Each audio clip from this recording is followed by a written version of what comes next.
ایک ایسے نبی جنہیں اللہ تعالیٰ نے بے مثال طاقت و قوت سے نوازا تھا، تن تنہا ہتھیاروں سے لیس ہزاروں سپاہیوں کو دھول چٹانے والے، ایک دلیر اور بے خوف نبی جنہوں نے روم کے ظالم بادشاہ کے خلاف بغاوت کی۔ اس دلیر بندے کو آپ کی بیوی ہی نے کیوں فریب دیا اور اس کا کیا انجام ہوا؟ ناظرین کرام، قدیم زمانے میں فلسطین کے علاقے میں ایک شہر آباد تھا جس کا نام آموزیہ تھا۔ اموزیہ اس وقت یونان کی وسیع سلطنت کا حصہ تھا اور یہاں کے لوگ پتھروں کی بڑی بڑی عمارتیں بنا کر بڑی شان سے رہتے تھے۔ یونانی مذاہب اور عقائد یہاں کے لوگوں پر بہت زیادہ اثر انداز تھے، لہٰذا وہ ستاروں، پتھروں اور یونانی دیوتاؤں کے بت بنا کر ان کی پوجا کیا کرتے تھے۔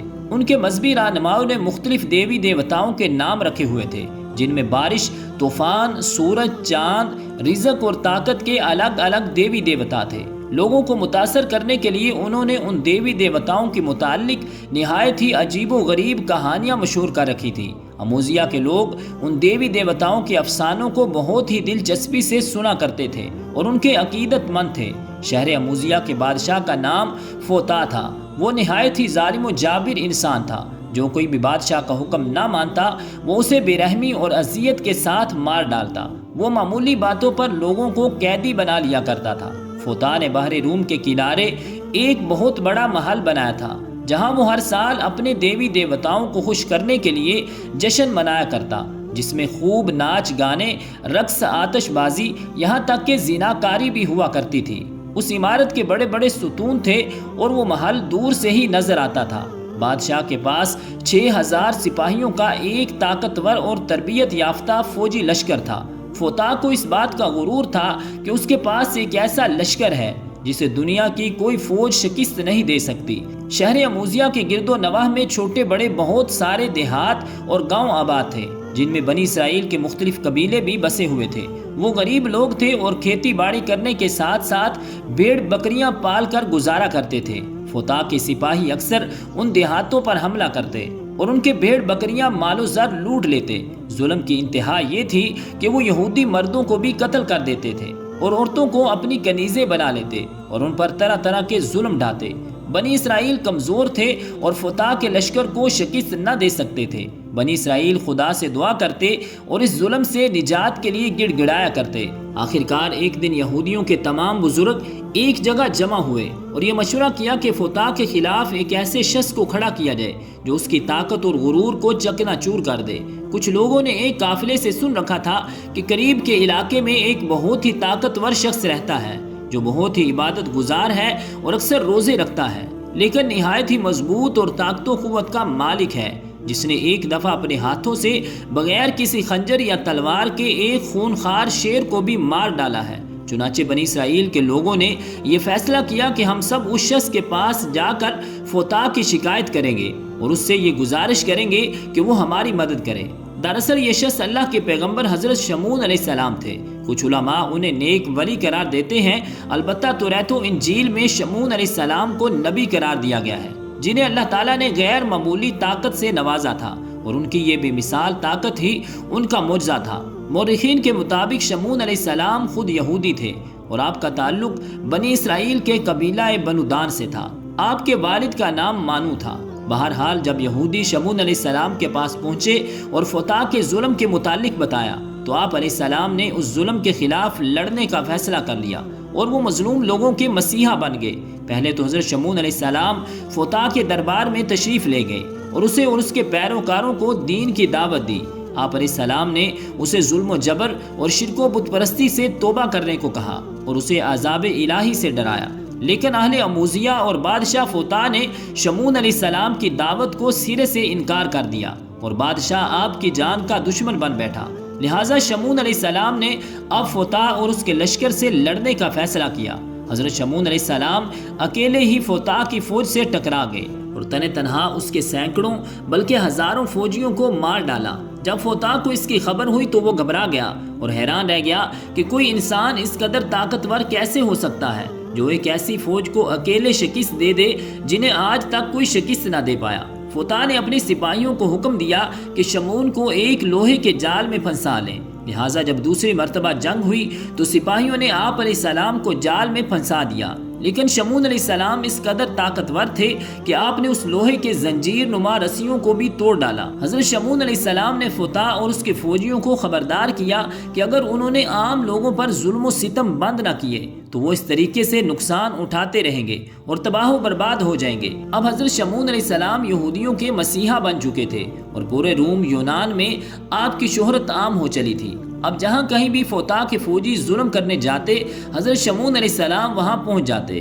اور انہیں وہاں سے مار بھگا ڈالتے۔ کہتے ہیں کہ شمعون علیہ السلام تقریباً ہر سال 4 مہینے برابر فتح کی فوج سے جنگ و جہاد کرتے اور باقی وقت عبادت الہی میں مشغول رہتے۔ روایت ہے کہ شمعون علیہ السلام کی بیوی نہایت ہی نیک اور پارسا عورت تھی جو آپ کی حمایت کیا کرتی تھی۔ کافروں نے آپس میں مشورہ کیا کہ شمعون کی بیوی کو ہی فریب دے کر انہیں شہید کیا جا سکتا ہے، لہٰذا شمعون کی غیر حاضری میں بادشاہ اموزیہ کا وزیر آپ کی بیوی کے پاس آیا اور کہنے لگا کہ بادشاہ فتح تمہیں اپنی ملکہ بنانا چاہتا ہے اور عیش و عشرت کی زندگی دینا چاہتا ہے، لیکن اس کے لیے تمہیں یہ کام کرنا ہوگا کہ اپنے شوہر شمعون کو کسی بھی طرح سے مارنا ہوگا۔ چنانچہ کافروں کے فریب میں آ کر وہ راضی ہو گئی اور اس کے دل میں مال و دنیا کی لالچ جاگ اٹھی۔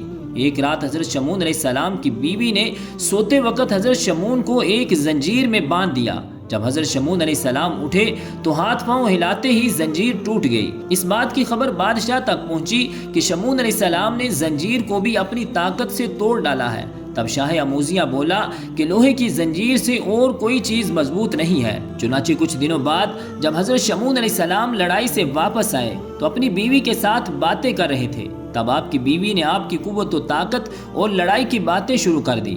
باتوں ہی باتوں میں آپ کی بیوی نے پوچھا کہ اے حضرت، میں نے آپ کو رسی اور لوہے کی زنجیر میں باندھ کر آزمایا اور آپ نے دونوں چیزوں کو توڑ ڈالا، بھلا کوئی ایسی چیز بھی ہے جس سے آپ کو باندھ کر رکھا جا سکے؟ تب حضرت شمعون علیہ السلام نے کہا ہاں، ایک ایسی چیز ہے، میرے سر کا بال، جس سے اگر مجھے باندھا جائے تو میں اسے توڑ نہیں سکتا۔ لہٰذا جب رات ہوئی اور شمعون علیہ السلام سو گئے تو آپ کی بیوی نے آپ کے بالوں کو کاٹ دیا اور انہی بالوں کو رسی بنا کر آپ کے ہاتھ پاؤں کو مضبوطی سے باندھ دیا۔ جب وہ نیند سے اٹھے تو اپنی بیوی سے پوچھا کہ مجھے کس نے یوں باندھ رکھا ہے؟ بیوی نے کہا میں نے ہی باندھا ہے۔ حضرت شمعون نے کہا اگر میں ذرا سا بھی ہلوں یا زور کروں تو میرے جسم کی تمام ہڈیاں درہم برہم ہو جائیں گی، لیکن آپ کی بیوی نے شاہ اموزیہ کو اس بارے میں پہلے ہی خبر دے دی تھی۔ پس اس رات بادشاہ کے سپاہیوں نے آپ کے گھر کو چاروں طرف سے گھیر لیا۔ انہوں نے شمعون علیہ السلام کی آنکھیں نکال لی اور زبان کاٹ کر انہیں بادشاہ کے دربار میں لے گئے۔ جب انہیں فتح کے دربار میں لایا گیا تو اموزیہ کے لوگ یہ منظر دیکھ رہے تھے اور وہاں شدید ہنگامہ مچا ہوا تھا۔ کوئی شخص کہتا تھا کہ اس نے میرے باپ کو مارا ہے، کوئی شخص کہتا کہ یہ میرے بھائی کا قاتل ہے۔ غرض ہر شخص جو وہاں موجود تھا کوئی نہ کوئی دعویٰ کرتا اور سب حضرت شمعون علیہ السلام کے دشمن تھے۔ بادشاہ کے حکم سے شمعون علیہ السلام کے ہاتھ پاؤں توڑ دیے گئے اور انہیں اٹھا کر دریا کے کنارے ڈال دیا گیا۔ اموزیہ کے لوگ اور بادشاہ فتح اب محل میں جشن منا رہے تھے کہ حضرت شمعون علیہ السلام سے ہم ہمیشہ ہمیشہ کے لیے نجات پا گئے ہیں، اب ہمارا کوئی دشمن نہیں ہے۔ لیکن ادھر حضرت جبریل علیہ السلام نے اللہ کے حکم سے شمعون علیہ السلام کو ہوا پر اٹھا لیا۔ آپ کے ہاتھ پاؤں، آنکھ اور جسم کے مختلف اعضاء ٹھیک ہونے لگے۔ جبریل علیہ السلام نے فرمایا اے شمعون، اٹھ کھڑے ہو خدا کے حکم سے، اور اللہ نے تمہیں طاقت و قوت دی ہے، بس اس ملعون کے مکان کا ستون پکڑ کر تمام حصار اور مکانوں کو کھود کر دریا میں ڈال دو۔ تب حضرت شمعون علیہ السلام خدا کا نام لے کر اٹھے اور اس ملعون کے محل کے مکان کا ستون پکڑ کر اس ستون کو زمین سے اکھاڑ دیا۔ بادشاہ اموزیہ کے محل میں ایک طوفان کھڑا ہو گیا اور زلزلے جیسی حالت پیدا ہو گئی۔ اہل اموزیہ ہلاک ہو گئے اور بادشاہ بھی واصل جہنم ہوا۔ اس کام سے فراغت پانے کے بعد حضرت شمعون علیہ السلام اپنے گھر کی طرف روانہ ہوئے اور شمعون علیہ السلام نے وہاں اپنی بیوی کو پایا تو یہ ارادہ کیا کہ اسے قتل کر دیں، لیکن جبریل علیہ السلام نے اللہ کے حکم سے فرمایا اے شمعون، اللہ فرماتا ہے کہ تم اپنی بیوی کو قتل نہ کرو اور نہ ہی کسی طرح کی اذیت اور سزا دو، کیونکہ اس نے نادانی سے یہ سب کچھ کیا اور عورت تو ناقص العقل ہوتی ہے۔ بس شاہ اموزیہ کے تخت اور بادشاہ میں شراکت کی دی ہوئی لالچ میں آ کر اس نے اموزیہ کی صلاح سے یہ سب کچھ کیا تھا، لیکن اب اس نے توبہ کر لی ہے اور ندامت کے آنسو بہائے ہیں۔ بس تم اپنی بیوی کی غلطی کو معاف کر دو اور اس کے ساتھ پیار و محبت سے رہو۔ ناظرین کرام، حضرت شمعون علیہ السلام کے اس تاریخی واقعے سے ہمیں یہ سبق ملتا ہے کہ اگر اللہ تعالیٰ نے کسی شخص کو کسی خاص صلاحیت سے نوازا ہے تو اسے اپنی اس خوبی یا صلاحیت کو دوسروں کی مدد کے لیے صرف کرنا چاہیے، کیونکہ یہی بندگی اور خلق خدا کی خدمت کا بہترین طریقہ ہے۔ جس طرح حضرت شمعون علیہ السلام نے اپنی طاقت کو ظالم بادشاہ اور اس کی فوج کے خلاف استعمال کیا اور بنی اسرائیل کی مدد کرنے کا فیصلہ کیا، نیز اس واقعے میں یہ سبق بھی پوشیدہ ہے کہ اگر کسی نے ہمیں اپنی ذات سے تکلیف دی ہو تو ہمیں اسے معاف کر دینا چاہیے، کیونکہ اللہ تعالیٰ کو معاف کرنے والا بہت پسندیدہ ہے۔